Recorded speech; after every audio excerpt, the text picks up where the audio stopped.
Nations are born in the hearts of poets, they prosper and die in the hands of politicians.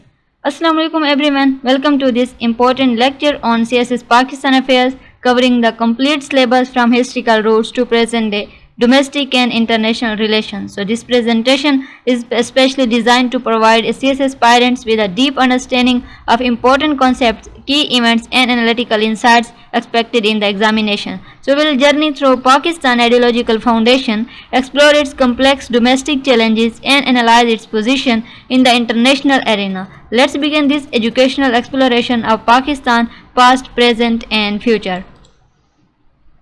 Today we are starting with the foundational concept, the ideology of Pakistan. Why is this important? Because every nation's strength lies in its ideological base. In Pakistan case, it's not just a geographical state, it's an ideological entity based on Islamic values, the two-nation theory and the vision of Allama Iqbal and Quaid-e-Azam Muhammad Ali Jinnah. So this topic has been repeated in CSS papers directly or indirectly and it forms the backbone of your conceptual understanding of all later topics. So definition हम सबसे पहले देखते हैं of ideology of Pakistan. So what is an ideology? A set of beliefs, values and goals that form the foundation of a political or social system. For Pakistan, ideology is derived from Islam, a complete code of life, not just a religion. So ideology of Pakistan को हम किस तरह से define कर सकते हैं? The ideology of Pakistan is to establish a system where Muslims can live according to the teaching of Islam, maintain their distinct identity and be free from any external domination, especially of Hindu majority in United India. So it stems from the idea that Muslims are a separate nation, not just a religious community. Two-nation theory, the belief that Hindus and Muslims are two distinct nations with different different religions, philosophies, cultures, customs and traditions. So Hindu and Muslim belong to two different religious philosophies, social customs and literature. So they neither intermarry nor interdine together and indeed they belong to two different civilizations. So अब हम बात करते हैं Allama Iqbal vision की. So Allama Muhammad Iqbal was not just a poet but a philosopher, visionary and his vision was ideological and spiritual, not geographic. So he imagined a society where Muslims could live according to Islamic principles and revive their identity and contribute to the modern world without compromising their faith. So key points of Iqbal visions: distinct Muslims nationhood. So in his 1930 Allahabad address, Iqbal clearly said, "I would like to see the Punjab, NWFP, Sindh and Balochistan amalgamated into a single state." And he emphasized that Muslims are a nation, not just a minority in India. So Islam is a complete code of life. So Islam is not just personal worship, it guides social, political, legal and economic life. So Iqbal rejected Western secularism, saying Islam offers spiritual democracy. Democracy in Islam is not based on the equality of men but on the equality of spirits. So revival through reasoning or ittihad. Iqbal believed that Islam needs to evolve, not stay stagnant. So he promoted ittihad, reinterpretation of Islamic law to meet modern challenges. Then unity of Muslim Ummah through advocating for autonomy of Indian Muslims. He also envisions a broader Islamic renaissance across the Muslim world. He was inspired by pan-Islamic unity, hoping Muslims could lead morally again. Then critique of Western materialism. Iqbal admired Western science but criticized its spiritual emptiness. The West has lost God and gained the world. We must find God and build the world. So a separate homeland where Muslims could live freely under Islamic values. A democratic modern Islamic state, a society based on social justice, spiritual growth and self-reliance. Educational, cultural and economic uplifts of Muslims. So ये summary है इकबाल के vision की.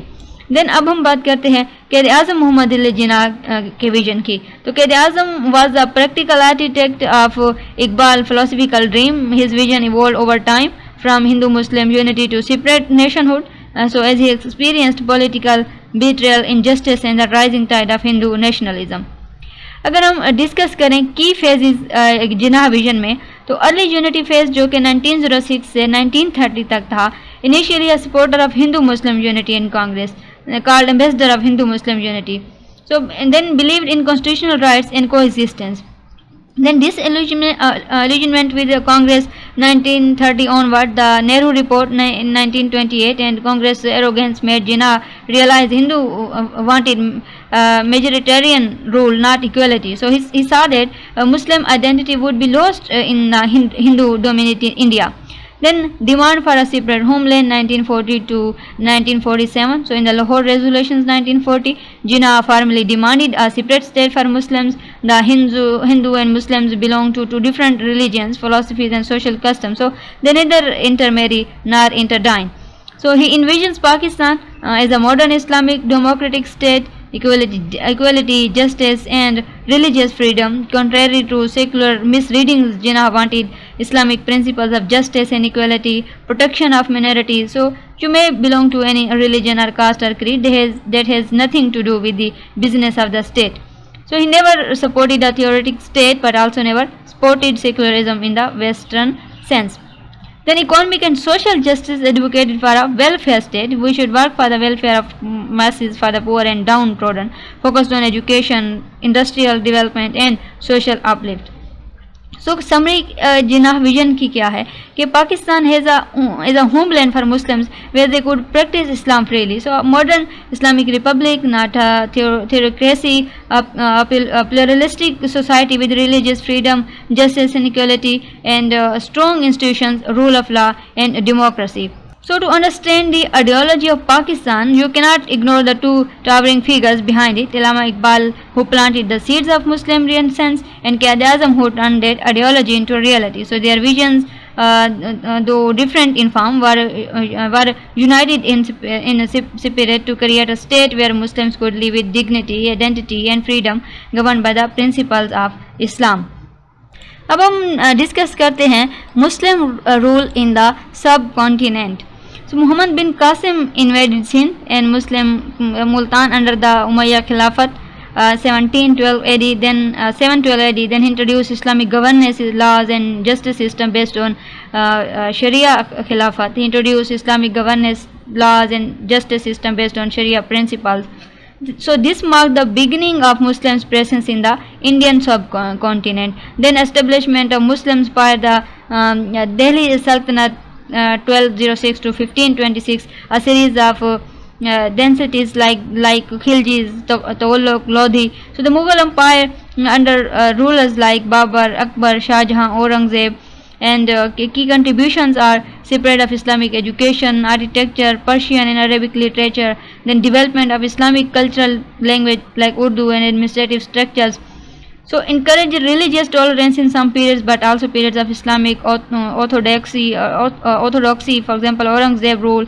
So Islam became a powerful civilizational force, not just a religion. Then downfall of Muslim rule. Aurangzeb death in 1707 marked the state of the Mughal decline. So internal rebellions, weak successes and rise of regional powers like Marathas and Sikhs weakened central role. So British colonization's Battle of Plassey in 1757, British East India Company defeated Nawab Sirajul-Dowla in Bengal.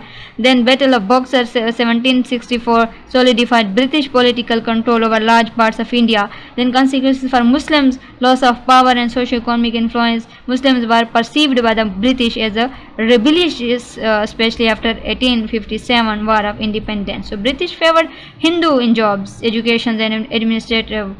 Muslims fell behind. So this period led to the cultural, economic and political crisis for Muslims.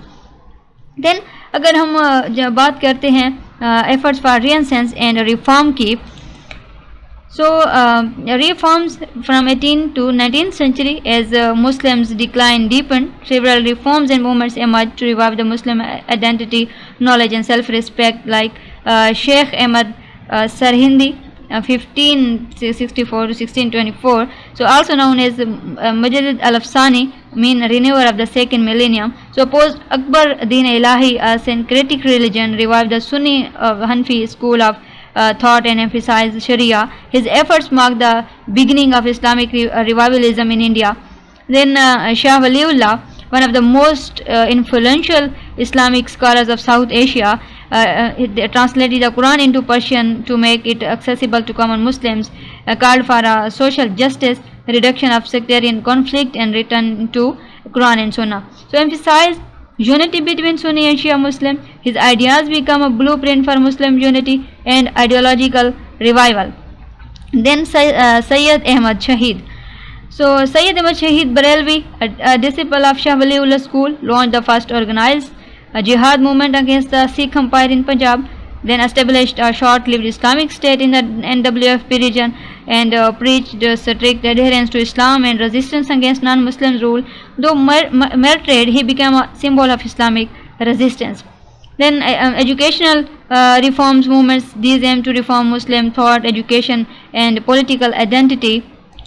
Aligarh movement realized that Muslims needed to adopt to modern Western education, established Aligarh Muslim University in 1875, encouraged loyalty to British for survival and focused on science, English and politics, believed in Muslim-Hindu cooperation but later turned towards separate Muslim identity. So first attempt to create an educated Muslim middle class.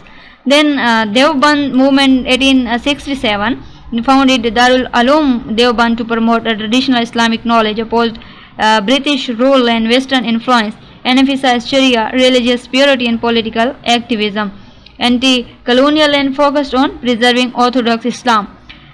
So Nadwatul Ulama 1894 attempt to bridge the gap between Aligarh and Deoband ideologies, balanced religious learning with modern sciences, encouraged Arabic language, unity and inter-sectarian harmony. And Sindh Madrasa, Islamia College Peshawar, regional institutions with the Islamic and modern education. Islamia College produced future leaders like Quaid Azam, Liaquat Ali Khan and others. So played a vital role in building the ideological and political leadership of Pakistan. So all these reform movements had different approaches but one common goal: to revive Muslim identity, education, self-respect and autonomy. So they laid the groundwork for political consciousness that later transformed into the ideology of Pakistan. So understanding the historical evolution is crucial because it shows that a Pakistan ideology was not born in 1940, it developed over centuries of resistance, reform and revival. So it is rooted in Islam, shaped by decline and awakened by great thinkers and institutions. So to understand the ideology of Pakistan, you cannot ignore the two towering figures behind it, Allama Iqbal and Quaid Azam vision. And the ideology of Pakistan is not an abstract concept, it's the reason for Pakistan creation, rooted in Islam, refined through historical struggles and articulated powerfully by Iqbal and Jinnah. It defines our national purpose. So as a future CSS officer, you must understand and internalize these ideologies, not just for exam but to serve the nation with clarity of purpose. So in upcoming lectures, we will break down each topic from the CSS syllabus with in-depth analysis, contemporary relevance and exam strategy. So stay with me, like the video and subscribe to follow this complete series.